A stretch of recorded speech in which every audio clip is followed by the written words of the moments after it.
ఈ రోజుల్లో క్రైస్తవత్వం అంతా హీరో క్రైస్తవత్వం.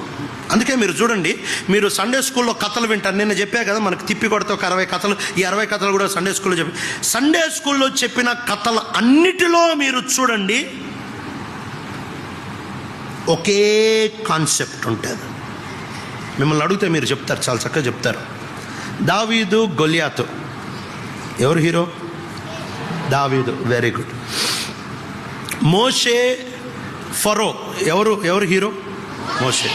పొంగ కొంచెం టఫ్గా అడుగుతాను, అప్పుడు ఆలోచించి చెప్పాల్సి వస్తుంది. యెహోషువ యెరికో, ఎవరు హీరో? ఇప్పుడు కొంచెం ఆలోచించి చెప్పాలి. పౌలు బర్నబా, ఎవరు హీరో? ఓ, చాలా తెలివైన.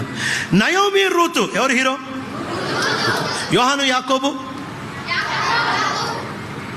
మీ అన్ని ఆన్సర్లు రాంగ్. ఏ స్టోరీలో ఎవరు హీరో కాదు, అన్ని స్టోరీలో దేవుడు హీరో. మన దరిద్రమే ఇది, మన పట్టిన పాడు దరిద్రమే ఇది. ఏంటి తెలుసా? సండే స్కూల్ టీచర్కి హీరో అవ్వాలని పెచ్చ, కూర్చున్న స్టూడెంట్కి హీరో అవ్వాలని పెచ్చ. అందుకే దావీదుని ఒక హీరోలాగా ప్రజెంట్ చేస్తారు. దావీదుని ఒక హీరోలాగా ప్రజెంట్ చేస్తుంటే కూర్చున్నాను, నేను ఒక దావీదుని అవ్వాలి, అందరు నన్ను చూడాలి, నా గురించి పాటలు పాడాలని కసి పెరుగుద్ది. యెహోషువ, ఎందుకు ఇవి హిట్ స్టోరీస్? ఎందుకు డేవిడ్ గొలియాత్ హిట్ స్టోరీ అనుకుంటున్నారు? ఎందుకు సంసోన్ హిట్ స్టోరీ? ఎందుకు యెహోషువ యెరికో హిట్ స్టోరీ? ఎందుకు ఇవి హిట్ స్టోరీలు తెలుసా? దీంట్లో హీరోలు ఉంటారు కాబట్టి. ఈ హీరో వర్షిప్ సండే స్కూల్లో అలవాటు అవుతుంది.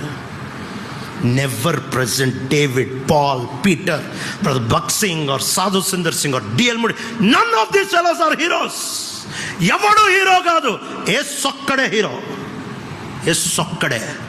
దావీద్ గొలియాత్ స్టోరీలో దేవుడు లేకపోతే ఈయన చేతిలో ఎవ్వడికి పనిచేయదు, దోమకు కూడా తగలదు.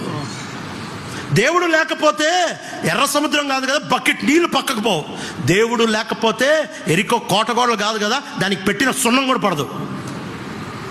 దేవుడు లేకపోతే పౌలు సంఘాలు కాదు కదా, పౌలు బతికేసి చెడిపోయేది. దేవుడు లేకపోతే ఎవడండి హీరో? కొరింథీ ప్రాబ్లమే హీరో వర్షిప్.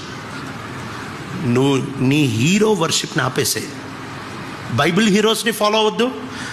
బైబిల్ ఒక మాట చక్కగా చెప్తుంది, ఇమిటేట్ దేర్ ఫెయిత్.